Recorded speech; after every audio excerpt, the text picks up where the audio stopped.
Gusto mo ba ng something na merienda na mura na at madali pang gawin? Halina't panoorin mo lang ito dahil magluluto tayo ng carioca gamit lamang ang 4 na sangkap.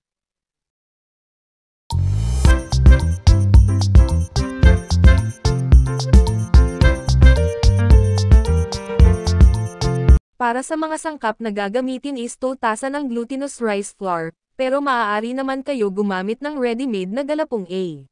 Naglagay rin ako ng kalahating teaspoon ng asin pang balance lang.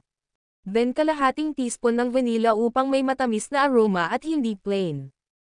Kalahating tasa ng tubig tansyahin lang, upang di ito masobrahan then haluin. Much better kamay ang ipanghalo dito, para feel na feel mo if walang nang tuyo sa mga galapong.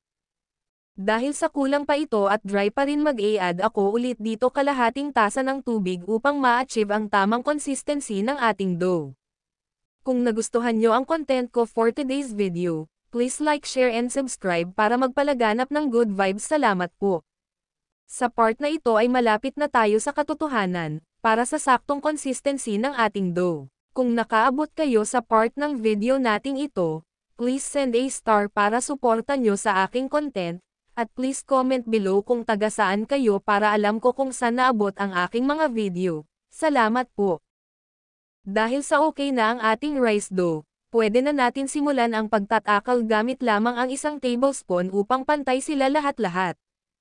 So bali yung mga nabilog ko ay inilalagay ko sa separate na pinggan, gawin lang ito hanggang sa maubos ang ating galapong. Kung napansin nyo may butas, ginamitan ko lang ito ng barbecue stick. Ang purpose nito, is kapag prinito at lumobo di sa sabog. On in all, 20 piraso ang nagawa ko sa 2 cups ng glutinous rice flour. Naglagay lang ako ng mantika sa ating pan, nung mainit na ito isa-isa ko na ito inilagay sa kawali, lutuin lang ito hanggang sa lumobo, gamit ang medium-low fire upang di ito masunog. Kapag nag-puff na yung isang bahagi, maaari na tong i-flip upang maluto rin ang isang parte nito. Halo-haluin lang ito. Then maaari na itong hanguin then set aside, at mag-proceed na tayo sa pagluluto ng asukal.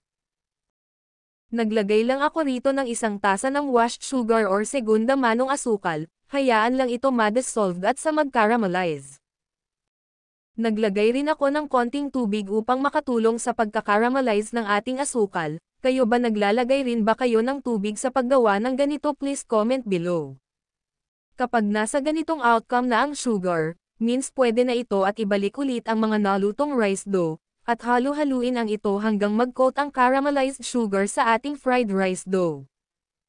Kapag fully coated na ng sugar ang fried rice dough, patayin saglit ang kalan, upang di masunog ang asukal at patuloy lang itong haluin. At itusok lang ito sa barbecue stick ng by 3 habang mainit pa upang di ito magdikit-dikit.